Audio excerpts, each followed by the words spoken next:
Hoje eu vou lhe ensinar a fazer uma armadilha que meu colega Roger pediu que mostrasse a vocês a armadilha que ele fez.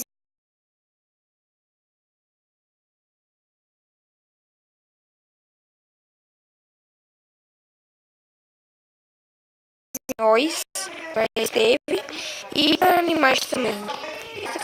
Tô não, criando meu mundo. Então bora lá, galera. Bora partir pro trabalho. A gente pega TNT. Faz isso aqui. Com TNT, tá? Depois você pega aí qualquer bloco, bota por cima. No meu caso eu vou botar esse. E você pega gancho de armadilha, bota aqui. E você dá um espaço de 3 blocos.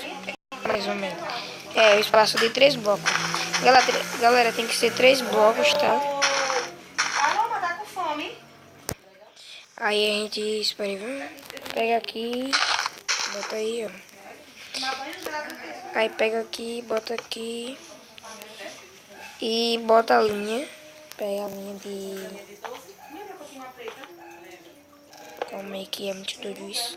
Eu dei essa linha. E pega... Merda, velho. Vocês souberem como eu dei isso. Aí pega a linha e bota aqui no meio, eu acho.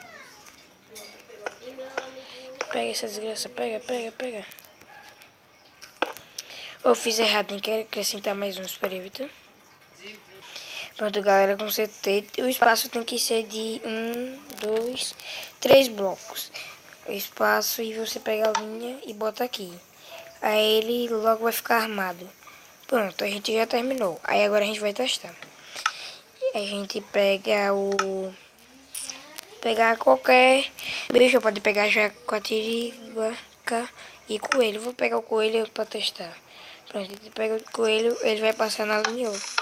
Na hora que passar na linha, olha lá, vai explodir.